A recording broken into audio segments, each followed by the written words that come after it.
Notre premier débat de la saison en est tout un, en fait. Là.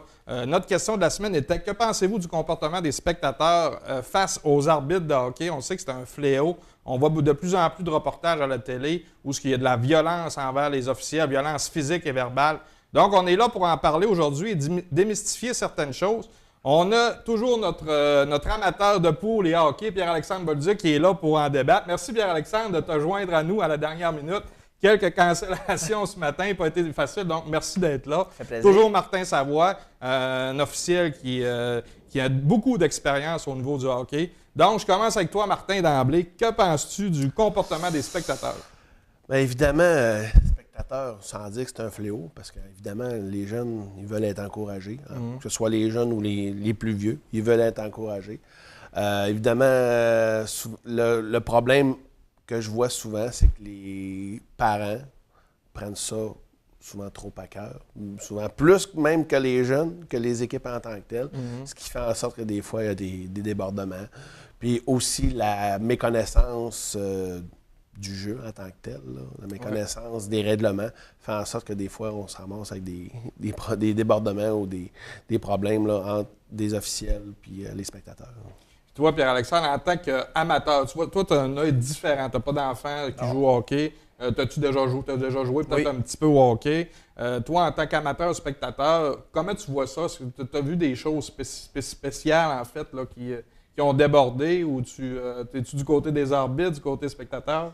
Ben, je vais t'oublier de dire, je suis du côté des arbitres. Je trouve que, de mon point de vue, justement, amateur de salon, qui va aussi dans les parties un peu juniors, là, il y a zéro patience. Les arbitres n'ont pas le droit à l'erreur. Il faut que ce soit le meilleur call, toujours.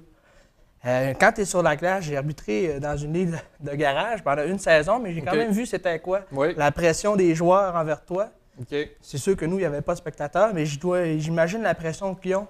Il faut qu'ils fassent abstraction de tout ça, puis qu'ils se concentrent seulement sur ce qui se passe sur la patinoire. Je trouve qu'il n'y a vraiment aucune tolérance envers les officiels.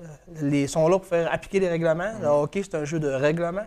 Si tu ne les respectes pas, ben il faut qu'ils soient là sur la glace pour les faire respecter et aussi empêcher les débordements entre les joueurs quand il y a des coups salauds qui se produisent ou des bagarres. Il faut qu'ils soient là pour arrêter ça. Absolument. Puis Martin, de ton côté, est-ce que tu penses qu'on peut faire quelque chose, tant que gouvernement qu'Hockey Québec, pour mieux encadrer les arbitres? Parce que... Bien, c'est difficile parce que on est là pour faire respecter la loi. Je pense que, en fait, là, on veut faire respecter la réglementation de la bonne façon. Le gros problème, comme je disais tantôt, c'est un petit peu la méconnaissance souvent des règlements. Et aussi la méconnaissance aussi peut-être de la philosophie du hockey, les fondements du hockey. Okay. Si on regarde le hockey, c'est un sport de force et d'équilibre, en premier lieu. Fait que si, juste un exemple comme ça, deux jeunes qui patinent, s'en vont vers la rondelle, ils vont jouer un petit peu physique pour avoir l'obtention de la rondelle. L'autre joueur tombe. C'est souvent dans des cas comme ça qu'on a des réactions des spectateurs. Mais pourtant, si on regarde ce qu'est le hockey, bien, ça fait partie du jeu. Fait que souvent, c'est vraiment une méconnaissance des règlements qui font en sorte que les parents, ou surtout les spectateurs en général, vont avoir des réactions négatives aussi. Puis qu'est-ce qu'on peut faire? Je vous la pose à tous les deux. Concrètement, pour éviter ça. Est-ce qu'on pourrait dire un récidiviste, un spectateur parent, tu viens plus à l'aréna, même appeler les policiers, parce que des fois, là, on atteint le... J'ai coaché au hockey. Oui, j'ai crié après les arbitres, ça c'est certain, puis tu me connais, Martin. Oui, absolument. Par contre, c'est jamais personnel envers l'arbitre, c'est toujours sur le travail, ça fait partie de la game aussi également. Est-ce qu'on peut faire quelque chose de plus spécifique? Il y a des cas extrêmes. Pour en avoir vu, pas en avoir vécu, mais pour en avoir vu, à un moment donné, là, il y a une limite à ne pas dépasser. Nous, on dit à nos officiels, lorsqu'il y a des débordements comme ça, n'hésitez pas, appelez la police.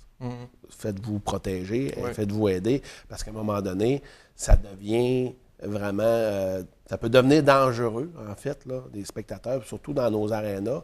Dans les matchs de hockey mineur, il n'y a pas nécessairement de service de sécurité. Oui, dans des gros événements, genre au junior majeur, la Ligue nord-américaine, tout ça, il y a des services de sécurité. Mais dans le hockey mineur, il y a souvent, la majorité du temps, pas de sécurité. Donc, faites-vous aider, appelez la police. Puis c'est de cette façon-là là, qu'on qu'on dit aux arbitres, bien, faites-vous aider dans ces situations-là parce que vous n'en sortirez jamais. Puis c'est surtout une question de protection aussi en même temps. Puis, vas-y, Ça s'est déjà vu aussi, des arbitres se faire attendre dans absolument. des arénas. C'est Souvent. Ça peut venir, encore. ça dépasse une certaine limite. Là. J'en ai vu dans le junior là, que à la fin de la partie, quand on sortait dehors, il y avait des policiers pour escorter les officiels parce que ça n'avait pas super bien été à la vie des supporters. Donc, ça peut devenir assez intense. Pour le travail qu'ils font, je veux dire, c'est pas évident non plus. Est-ce qu'on peut... je ne sais pas si ça fait longtemps que j'ai pas été dans le monde du hockey. Est-ce que vous seriez pour donner des punitions à un spectateur? Il y a certaines régions ici au Québec où ils ont amené de la réglementation là-dessus. Je suis pas contre, mais je suis pas pour en même temps parce qu'à un moment donné, lorsque pour avoir été derrière le banc, des fois c'est difficile d'avoir un peu le contrôle de tes spectateurs. Puis l'autre chose, c'est que des fois, exemple, tout dépendamment de l'amphithéâtre, c'est difficile de dire que c'est les spectateurs d'une équipe ou les spectateurs de l'autre équipe. Les amphithéâtres où les bancs sont vraiment un en face de l'autre, ça va bien. On est capable d'identifier les spectateurs, les partisans de l'équipe locale, les partisans de l'équipe visiteur.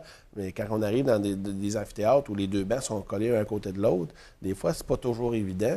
Puis ça peut créer d'autres sortes de tensions aussi, d'autres sortes de problèmes aussi sur la glace. D'un autre côté, j'imagine que ça doit être dur parce que chaque officiel ne doit pas avoir le même seuil de tolérance. Oui, absolument. Et tu peux en avoir un qui est plus facile sur la switch pour dire « OK, non, là, lui, je suis tanné, je donne une pénalité ». Qu'un autre qui peut en prendre. Absolument. En fait, souvent, c'est une question d'émotion. Le hockey, c'est un sport d'émotion. Là.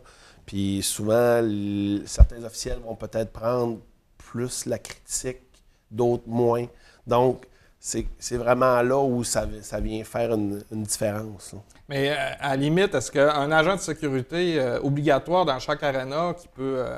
qui s'occupe justement des spectateurs, ça pourrait être une partie de solution, évidemment. Parce que, comme je dis, on n'est pas à l'abri de rien. Parce que je trouve qu'on ne fait rien pour protéger les arbitres.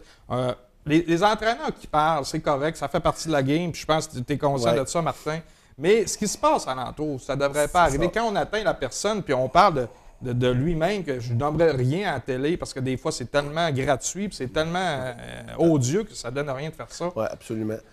Des fois, tu sais, moi, quand ça reste entre l'entraîneur et l'arbitre, il y a à un moment donné, il y a une relation, même si des fois, certains entraîneurs peuvent passer les bornes, peuvent passer les limites, mais à ce moment-là, comme arbitre, tu peux donner des sanctions, tu peux donner des punitions, etc.